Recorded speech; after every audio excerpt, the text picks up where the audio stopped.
with HEC2. We'll have an hour discussion. I'll show you some output, and then we'll have a workshop where we'll actually make application of HEC2 floodway procedures. Now, what do we mean when we're talking about floodway anyhow? A couple terms that are pertinent are the natural floodway, which we'll discuss as being the 100-year floodplain. It's a general topic, though, and would be related to a selected probability flood. Flood insurance studies, that is the 100-year floodplain. Designated floodway is a portion of the natural floodway centered over the stream and adjoining portions in the overbank that is set aside by ordinance or state law to pass a selected flood with a small increase in flood stage. Now, small, according to the federal guidelines, is something less than 1 foot. Some states have a ½ foot guideline, some states 2/10, others a 0 rise in water surface. So the designated floodway would be based on different criteria in the terms of the small increase according to different states or locations. General guidelines are, and then by and large my comments here relate to the flood insurance studies. Hydrology and hydraulics will be based on existing conditions. Now, there's some ways to get around this. For instance, if a dam is being built upstream and they've got authorization and they're pouring concrete, well, that's a little different situation. However, if your hydrologist is asking, well, do we assume that the basin will be 100% paved or developed and so forth, because that's what the plan is? City Council has designated areas for development. That kind of development is not to be considered in terms of hydrology and hydraulics. Okay. Basically, existing conditions. We say that the discharge is based on the 1% exceedance frequency. That translates into common language as 100-year frequency. The floodplain then is divided into 2 parts, the designated floodway and the floodway fringe. And if you have some of the old Corps documents or FEMA documents, this is not in your notes, by the way, you'd have this describing illustration, which shows then the floodway fringe is to the right-hand side or the left-hand side of the left overbank, the right-hand side, it's outside the right overbank. And the designated floodway then is the area that includes the channel and a small portion of the overbank, which, with consideration of this permissible rise, will carry the same flow. The assumption here is that in the floodway fringe, property owners, developers are free to construct levees or put in fills as they may choose, thereby denying conveyance to these areas and forcing the flow that was in the overbanks then to be in the channel in this area. So that's the purpose of the floodway. The computation procedures that I'll be talking about relate to HEC2. The procedures that we'll use and discuss we'll apply this afternoon in the workshop. Basically, the steps are these. We will run a multiple profile job. The first profile will be a natural water surface. Okay? That serves to provide a reference point to the HEC2 encroachment routines such that when we say we'll allow 1 foot higher, that it knows 1 foot higher from what. Okay? So we'll run a natural profile, natural meaning no encroachments. It's suggested that the flow distribution option may be of help to you. Take a look at the flow distribution option this afternoon. If you don't like it, it's not required to be requested for the floodway determination.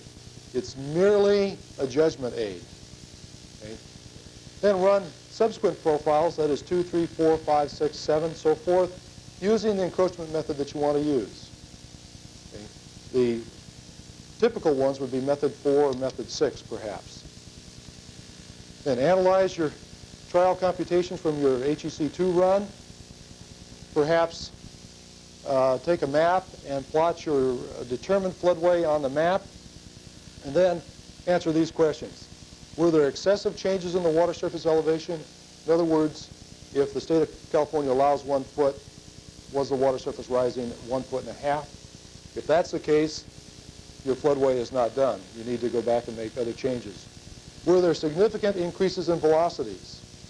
Okay. So you encroached on the stream, and instead of it getting real deep, the velocity picked up a whole lot. If that's the case, then your floodway is not done. You need to go back, make another run.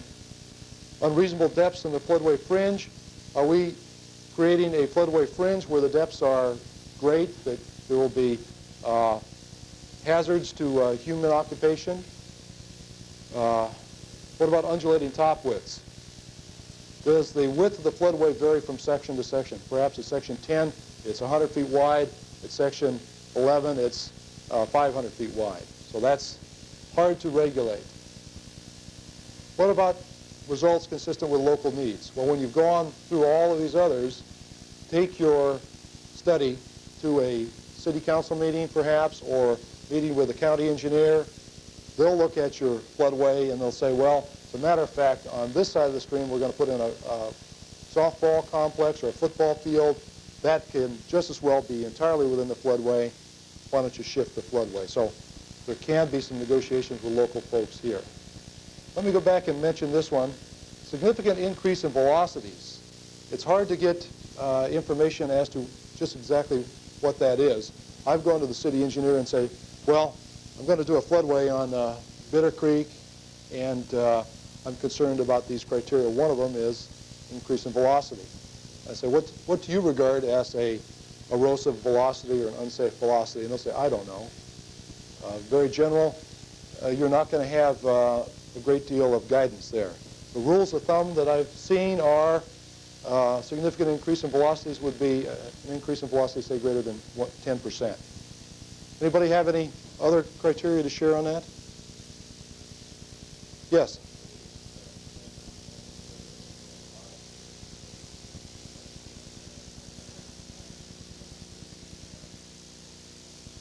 Yeah, now that makes more sense, doesn't it? Say 10%. So if your original velocity was 1 foot a second, and you went up to 1.2 feet a second, that's an increase of more than 10%, isn't it? But it's certainly not a hazardous increase in velocity. So the suggestion that was made in the back of the room was that from 6 to 10 feet per second, you would allow 10%. Greater than 10 feet per second, you'd allow 5%. Okay. That kind of criteria makes more sense to me. I think if you're doing a flood insurance study and you have questions on some of these things, obviously talking to the technical expert in your FEMA region would be a good idea. Undulating top widths, I'll describe that as we go through. So it's basically a repetitive exercise. Running HEC2, checking these parameters, making some adjustments, trying again. Finally, meeting with the local folks, and they may say, well, your floodway is fine, but we'd rather have it on the other side of the stream.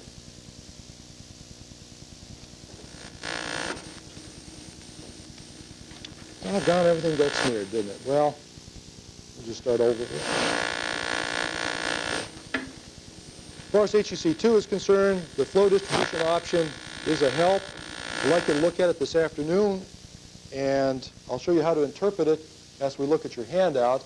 But basically, it gives you the lateral distribution of area, velocity, and percent of discharge in areas other than the three that you have already. You have what? Left over bank, right over bank, and channel. Okay. It can give you up to 13 areas where you'll have velocity and discharge.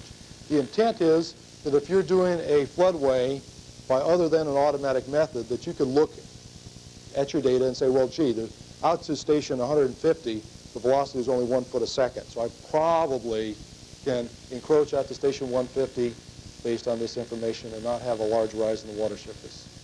Okay. The distribution only applies to the overbank. The channel is always considered to be treated as one unit.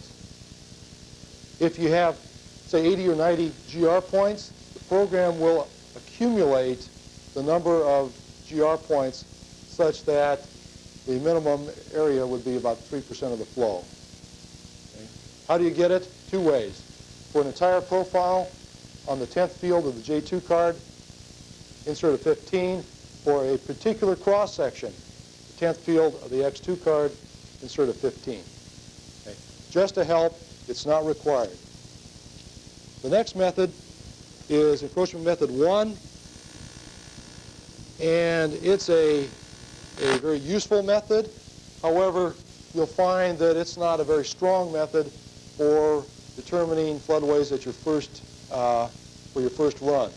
Basically, I would use encroachment method 1 for my last encroachment run, or where I have a designated levee or a fill, because encroachment method 1 lets the engineer input the station for the encroachment.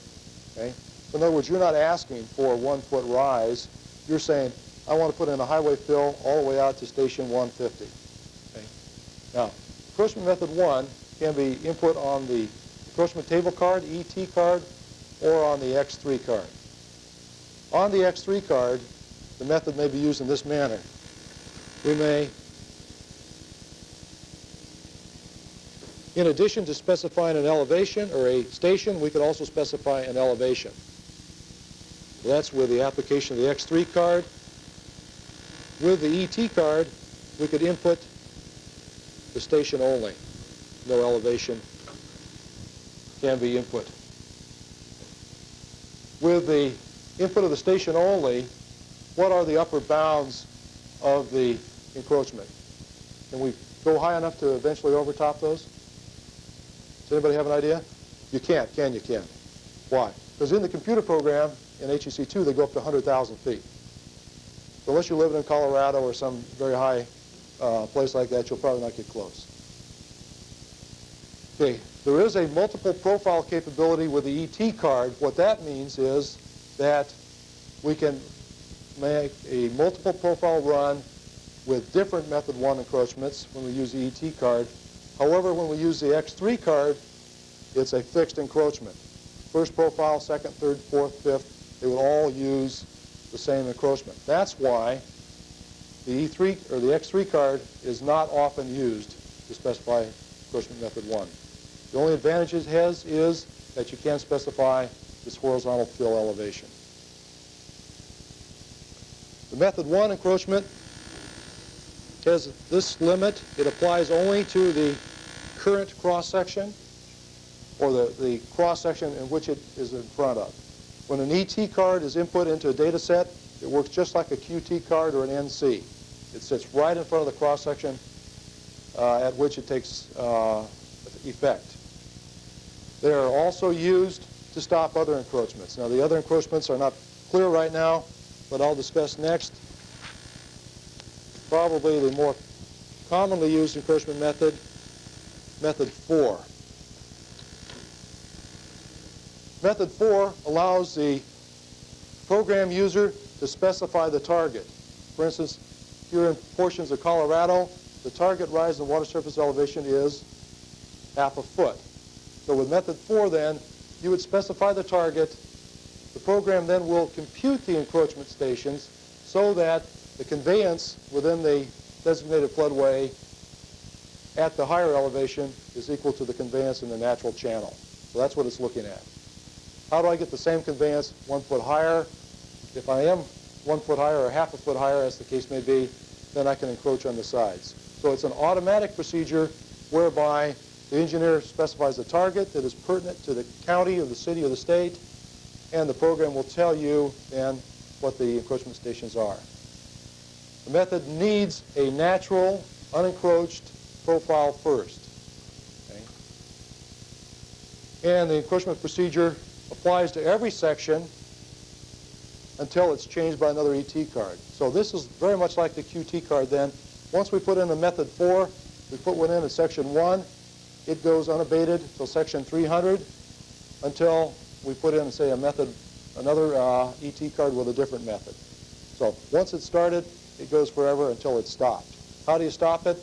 The method 1 encroachment will stop at method 4.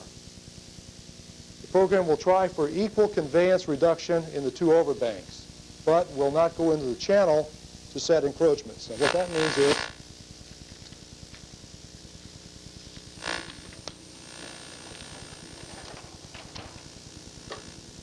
that in a circumstance where we have a left and right bank station like this,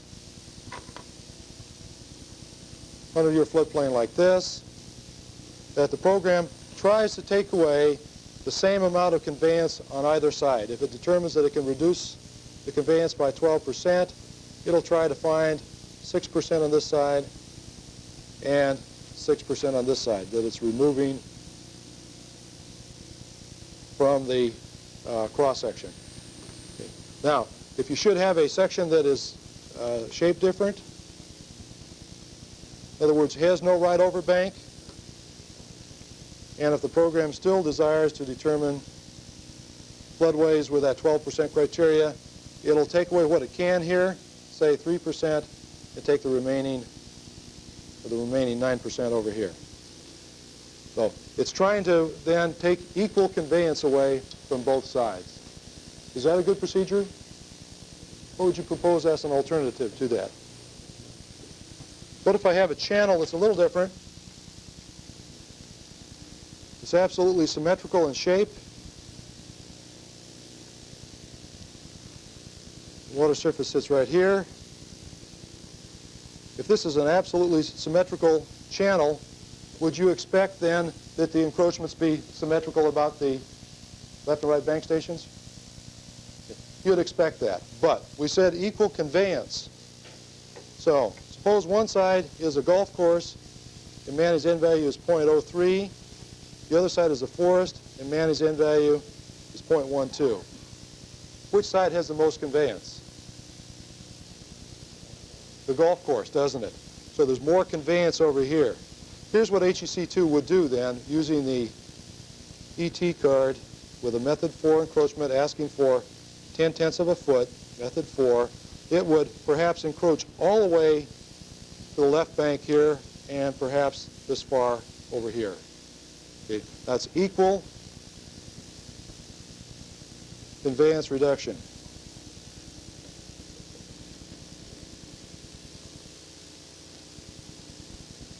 Okay, so standard application with method 4 is to specify target in tenths of a foot. Say it's method 4, and it will provide equal conveyance reduction. Okay, is that fair? Is that legal? Do you like it? Okay. It's certainly fair if you own this property over here. That means now that you'll be able to chop down your forest, put your condominiums clear out to here, and put a levee, and you're fine. What about this guy over here? The guy that's already spent a lot of money. He's got lawns in there, very low end value.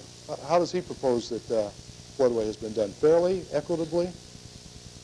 No, he's not going to say that. He's going to say, how come he gets to develop all of his property? I develop only a portion of my property. The equal conveyance reduction is the methodology that's approved by FEMA. However, if you are in a circumstance where you're free to try something else, there is one other method, and that's the proportional conveyance reduction. Put in, as method 4, decimal 4, your target, and a negative sign then will allow the program to proportion the encroachment based on who has the most conveyance. So encroachment now may look like this, where this is the floodway. Okay. This method is not accepted by FEMA. If you're doing it, I would suspect it would be in a special case. Check with FEMA before you complete your study. If you have questions about the application of the proportional or equal conveyance procedure. Okay, so that's down here in item D. Any questions on that? Okay, so in general, you'll not even worry about that and just make your applications without regards to the proportional distribution of conveyance, as is the case with this negative 10.4. Any questions on that? Observations? Statements? Okay. Encroachment method 5 then is identical to method 4, except that it is an optimization scheme. The way I use method 4 is I will make several runs, or several profiles on a given run. I'll set up an ET card where I'll ask if my target is, say, 1 foot. I'll try a method 4 perhaps like this: 6.4, 8.4, 10.4, 12.4. And what I've asked for is, I really want a 1-foot target, but on a given stream, I don't know whether the encroachment routine is going to be generous and give me a bigger rise in water surface, or if it's going to be insufficient and give me a smaller rise in water surface.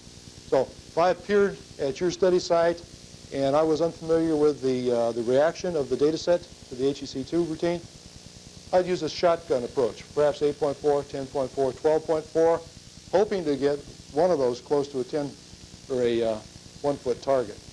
Okay? Then I may go on back later on inspection of the run and determine that the 8.4 was the input instruction that gave me the best floodway. I really don't care which of these targets it takes to get my response. Not so with method 5. With method 5, you'd say ET 10.5 and count on, instead of the engineer selecting between runs 2, 3, 4, and 5, or profiles 2, 3, 4, and 5, the engineer would expect that method 5 would iterate at each section, trying to get very close to the 1-foot target rise. So method 5 is like method 4 in all other respects. It needs a natural profile first. Needs a natural profile, just like method 4 does. You specify a target difference, and it will provide an optimization scheme. Now, it can make up to 21 trials in doing that. So what does that mean? Is your computer job going to turn around a lot faster and your bill going to be less? No. If it's making more trials, it's going to cost you more time and more money. So if you're doing business on CDC with a high priority, your bill is going to be a lot bigger. However, if you're back at the office and you're using the Harris and you're not billed for it anyhow, then maybe this is not a concern to you.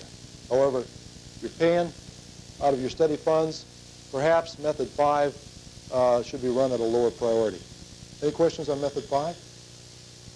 I'll show you how to input these in the next 10 or 20 minutes, so we will be back. The continuing notes on the next page indicate that method 5 does not have the capability for proportional reduction, conveyance reduction. That's incorrect. It does have capabilities for equal conveyance reduction and proportional. So, and I will update the user's manual to show that. We can put in a 10.5 or a negative 10.5. The current edition of the user's manual, however, follows these notes and says that the proportional conveyance is limited to methods 3 and methods 4. That's incorrect. The current version of the program will allow you to do that for method 5 also. Mentioned again that we need a natural unencroached profile. Method 6 then, going ahead, is just like method 5. That is to say, it is a optimization technique. However, instead of looking for a target difference in the water surface, the difference sought is in the energy grade line, okay, between the natural or profile number 1 and the encroached conditions. So the difference then is that the method 6, say 10.6, the ET card for the water surface elevation here, left and right banks. Encroachment on this particular stream might, the encroach to here, might actually lower the water surface elevation. Method 5 and method 4 have a hard time with that. Method 4 just accepts it. Method 5 tries to optimize and squeeze closer and finds that the water surface goes down rather than goes up. Method 5 would have a hard time here. Method 6, on the other hand, isn't looking at the water surface. It's looking at the energy grade prior and the energy grade in the encroached condition. The energy grade behaves much better, and the target and the optimization procedure works pretty good. Okay. So method 6 then is also an optimization procedure. However, its target is a change in the energy grade, not the water surface. I find it's most useful in conditions where you have steep mountain streams, where the encroachment on the side is liable or causes the water surface to depress. This procedure is allowed by FEMA. I would check, however, with my technical representative or take a look at the floodway encroachment section in their guide manual before I used it. Any questions on this procedure? Have any of you used method 6 in your encroachment studies? Okay, nobody has, all right.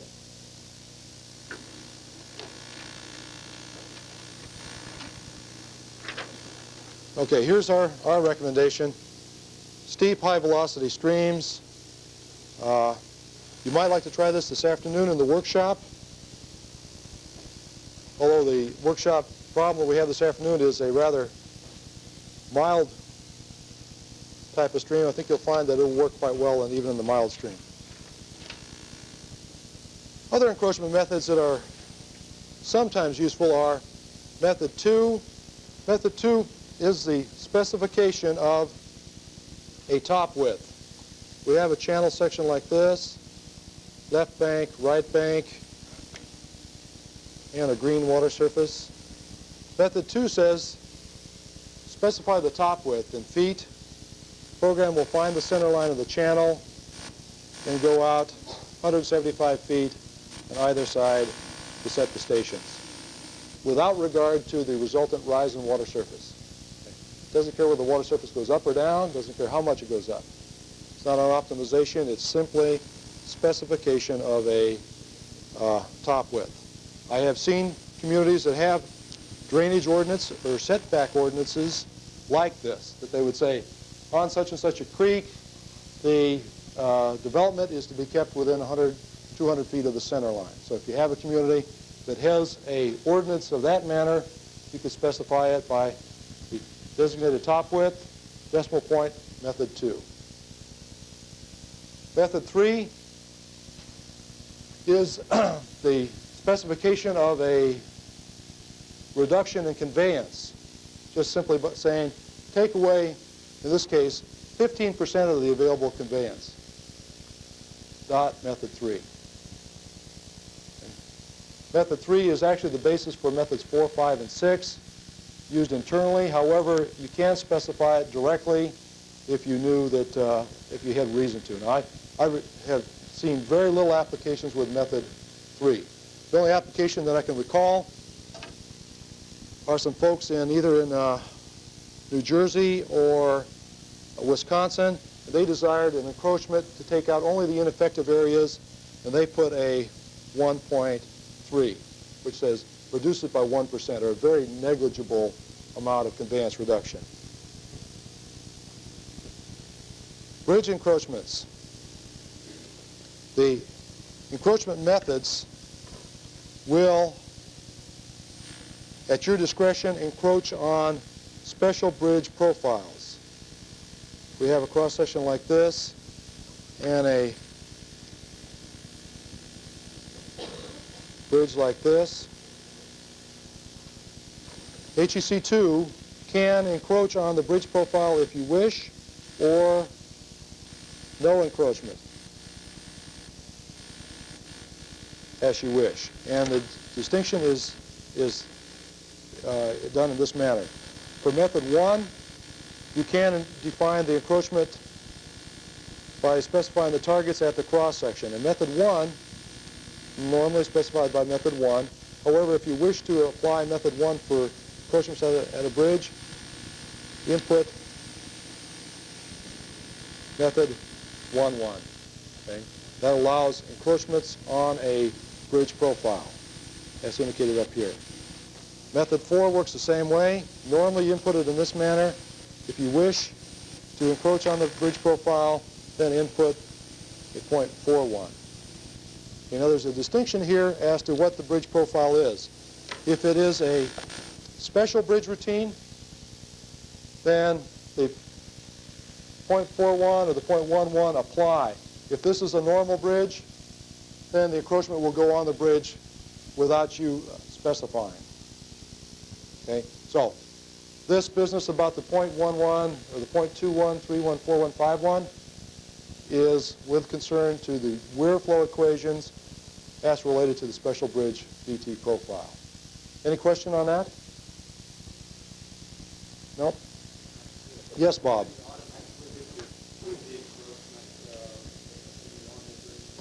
That's right. That's right.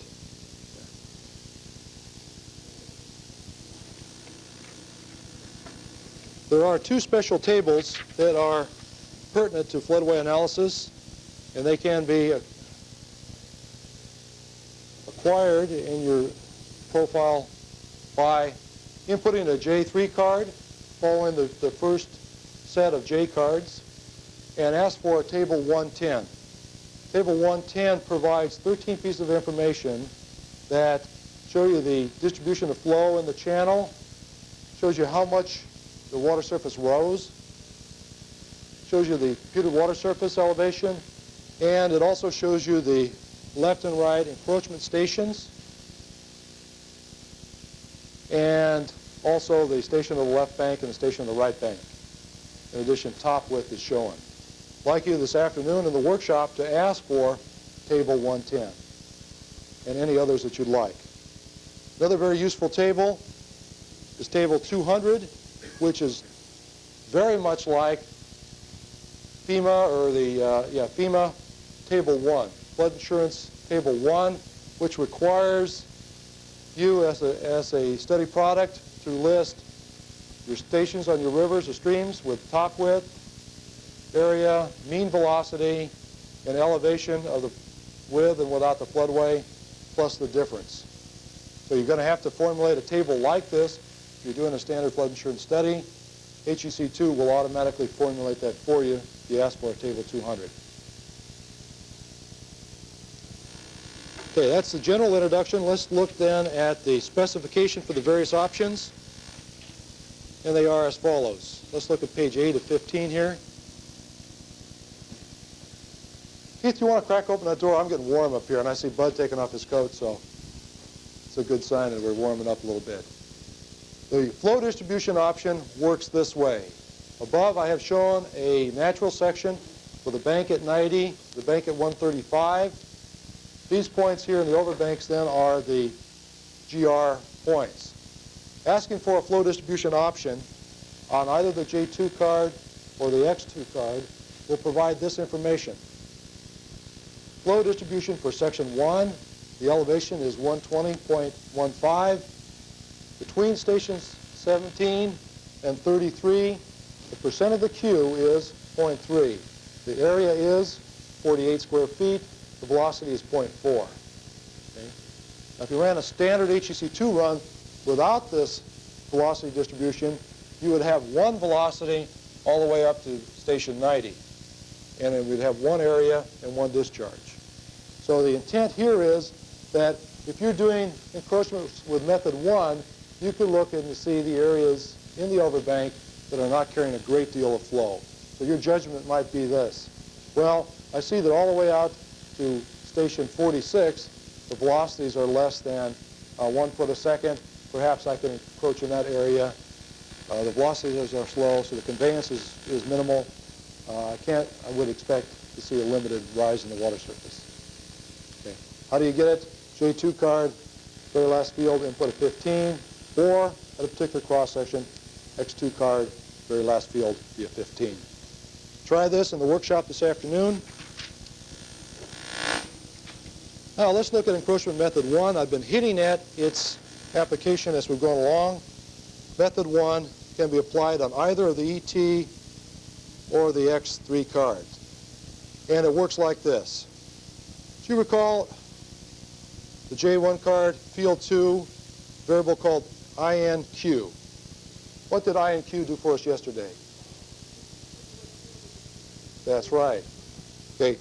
Yesterday we found out that the J2 card, J1 card, field 2, variable I and Q, referred to the QT card, which particular field we wanted to use.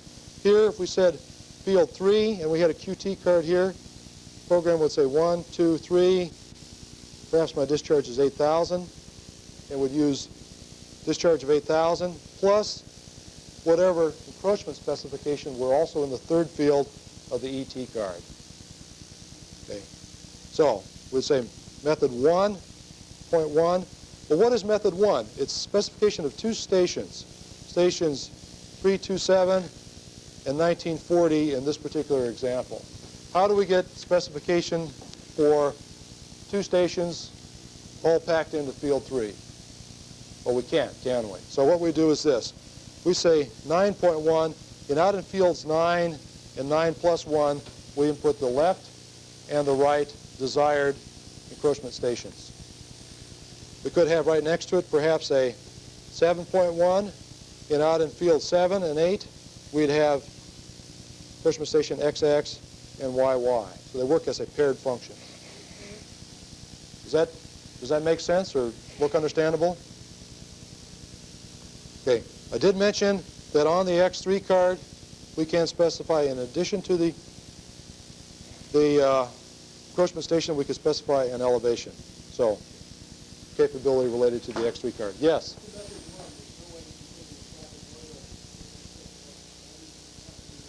That's right. Question was asked, with the method 1, can you put in something that looks like a levee section, where you'd like to see perhaps a, what, Joe, a 3-on-1 slope, or, yeah, 3-on-1 slope here with a top width? No. The answer is no. The method 1 encroachment will allow you to specify a vertical wall, and that's it. Okay, that's method 1, and its drawback is that it's applied only at a single section. Its unique application is that it can be used to turn off the other continuous methods, such as method number 4. Encroachment method 4, the engineer uses the ET card in Q field 2 of the J1 card, also in companion with the QT card. He'd say 5th field. Program would look then 5th field of the QT and the ET cards. And the specification for method 4 is this. I want method 4. My target is in tenths of a foot. 1 whole foot would be 10/10 of a foot. Then method 4 will automatically, on its own, determine left and right encroachment stations such that the new water surface is no more than 10/10 of a foot higher. Okay, that's this target business right here. The restrictions on method 4 are that method 4 will not go between the left and right banks. That is, if we chose our left and right banks to be out here at the extreme ends of the cross-section and all the water was contained within the cross-section, what would the rise of our water surface be? It would be 0, negligible, because method 4 would not encroach between the left and right banks. If all the flow is between the left and right banks, there is no encroachment possible. So method 4's limits are not to go within the channel, and it is continuous. Once we turn it on, it will go till the end of the data set unless we turn it off. So it's powerful, it's automatic, and it has been widely used.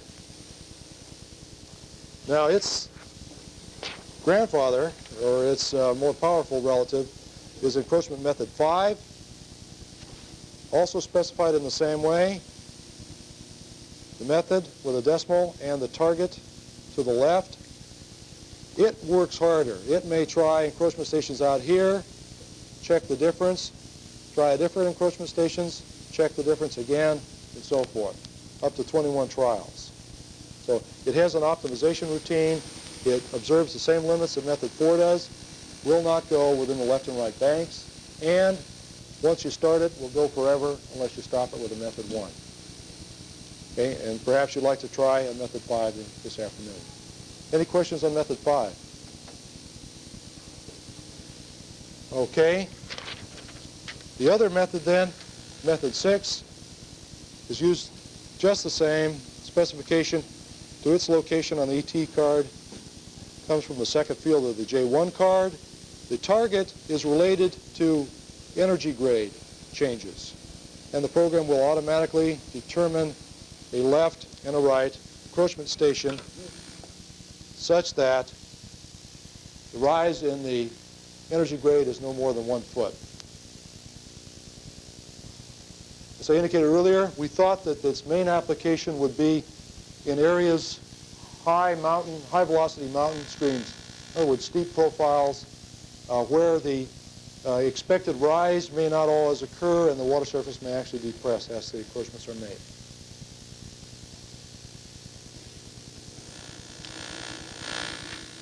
Okay, the other two methods then, mentioned just for historical interest, are method 2 and 3. Method 2 is that unique method where you specify the top width. So it's top width, decimal point 2. So in this case, we've indicated a 90.2. Program determines from the location of the left and right bank a center line and goes out 45 feet on either side of the center line to locate an encroachment station. Here the method does not require a natural profile first. It's not concerned about relating to am I higher or lower. It's just simply concerned with how wide a top width did you specify, and that's in feet. Method 3, not widely used. You specify a percent, say 15%, reduce the conveyance by 15%, and method 3. Any questions on these two? Okay. Earlier, I suggested that there was a trick related to encroachments on bridge sections, and if you wish to encroach on a bridge section, look at page 14 of 15. And for instance, in field 3, you'll see the difference then between method 1 or method 1-1, where this method 1-1 will put the stations out in fields 9 and 10 actually on top of the bridge profile. Method 4 works the same way, 10.4 or 10.41. You're probably wondering, well, gee, that's interesting. I could believe that the program does that, but why would you even ask it to do that? Is that what you're thinking? Yeah, Mark is nodding yes. He said, why did that even come up in the conversation? Well, here's how the conversation went. Here's our floodplain. Here's our river. And I guess the bridge is going to be red. Here's our bridge. And I guess the cross sections will be green. Cross section here and here, one here, and one here. Now, method 10.4, flows going this way, may determine these profiles, these encroachment stations, say here and here. Gets to the bridge, perhaps here and perhaps here. On the upstream side of the bridge, perhaps here, perhaps here, farther upstream, perhaps here. Now, if we connect the encroachment stations to determine our floodway, what we're determining now is this is a designated floodway, and this is a floodway fringe. What happens at the bridge? Do we do this? Okay, well, that's one choice. What has actually happened at the bridge, if it is a low bridge, actually, though, with method 10.4, flow is allowed to go clear across the bridge unimpeded by a flood wall. Okay? That's fine. I think you'd find that on most bridges, this was that bridge, if the water surface is like this and somebody encroached downstream in this manner, you're going to find that there's not going to be somebody there that has filled the bridge up. And you drive your car along and it drops down 1 foot, right? You very seldom expect that. Okay? Okay. So in reality, there never is an encroachment on the bridge, is there? Okay. Well, the alternative to the blue floodway is this floodway. And let's make it a green floodway, a negative 10.41. I'm sorry, let's not use the negative. That's even more confusing. 10.41, where the program determines this encroachment, and this one also, the same, in other words. Now what's it do when it gets to the bridge? It takes these stations, perhaps station 1800, perhaps station 350, goes up on the other side of the bridge at station 350 and station 1800 and locates an encroachment station. And then goes up here and does whatever is pertinent up here. So now here's our floodway in this condition. And there is an encroachment on the bridge. Now, which of those two do you like? Or is there something about one that you don't prefer?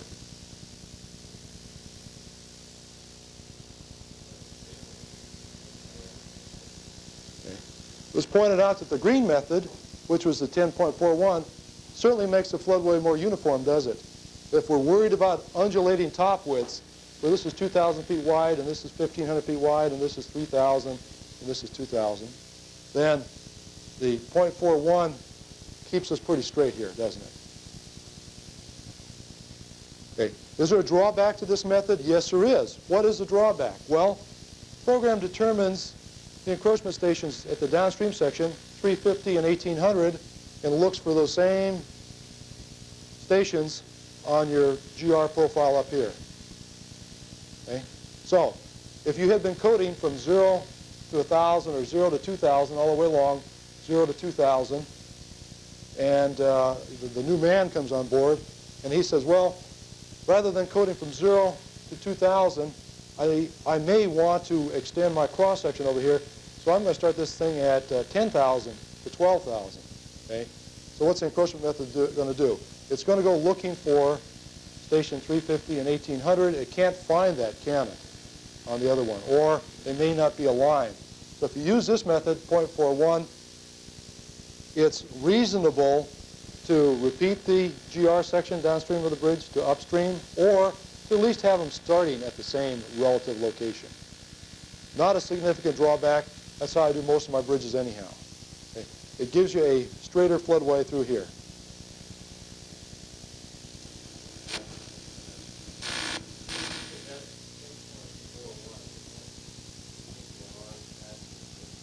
Yes, that's right.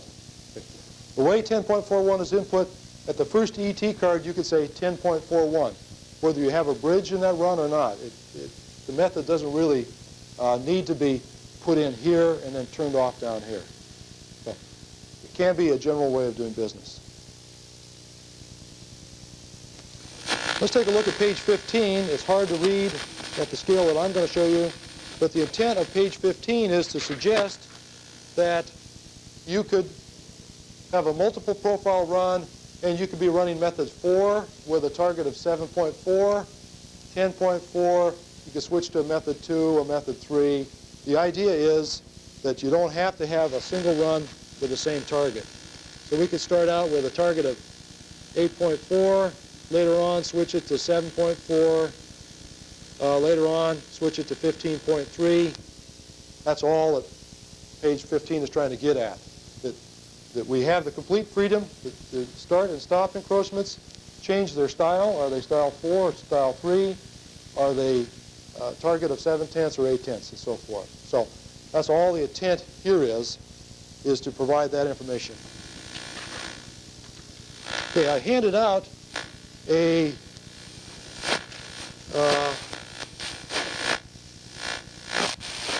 here it is. I have a handout which is an example application using various methods, and you'll find it, I think, on the desk next to you there. Did you find those? There should be 3 or 4 there for you. Okay. The workshop that you do this afternoon will be something like this. I've just wanted to show you how to imply the methods that I thought you might have an interest in. And the encroachment methods work like this.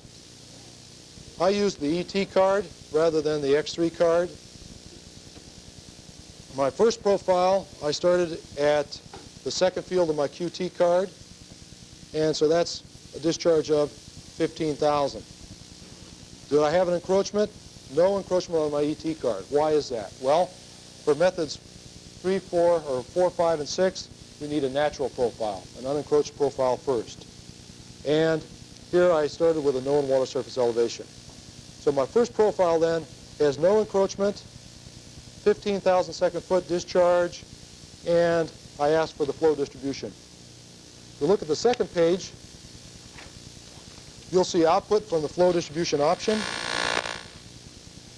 And I'm sure yours is easier to read than mine, but basically, flow distribution option says this. Here's the flow distribution for section 12 at this elevation, and between stations 150 and 400, there's 36% of the flow. The area is 2,275 square feet, and the average velocity is 2.4. Okay?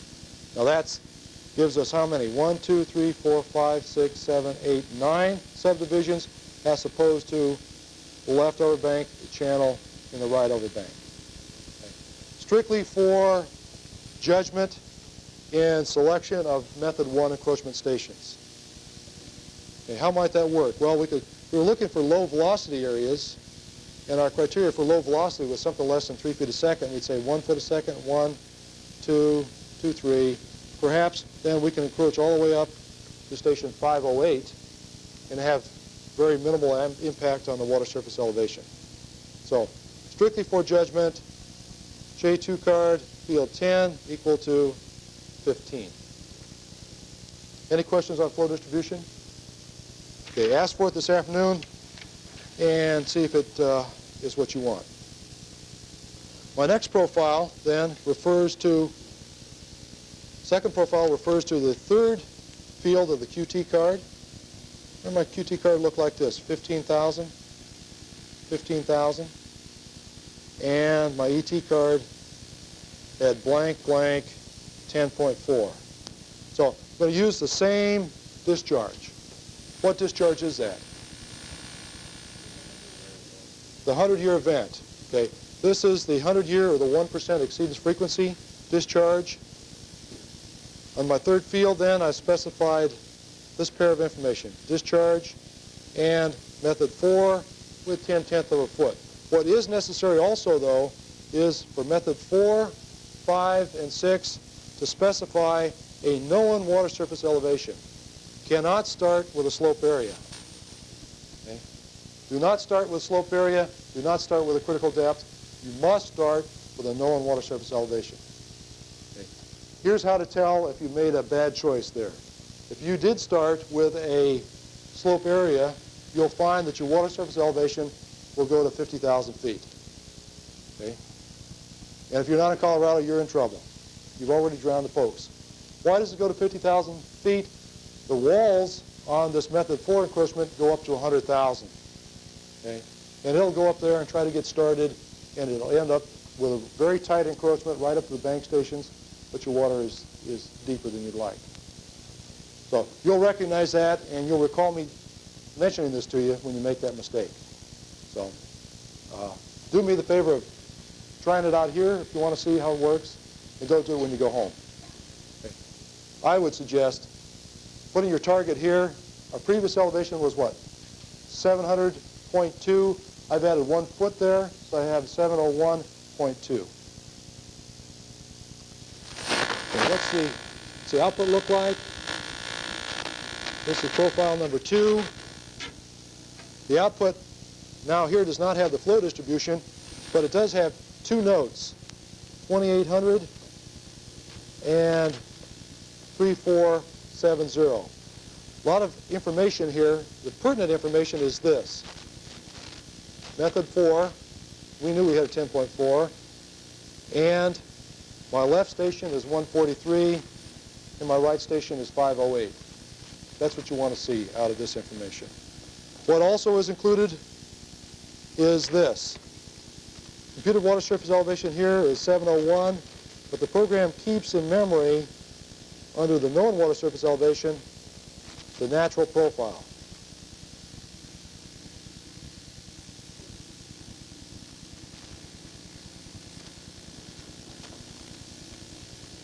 Okay.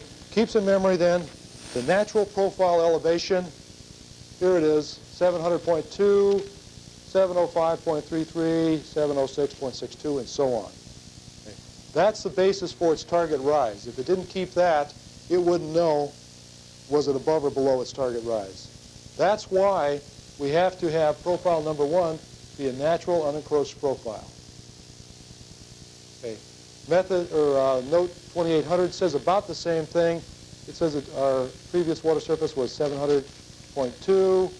We're looking for an elevation of 701.2, and it gives a reference discharge, which is just computer jargon. You don't need to worry about that.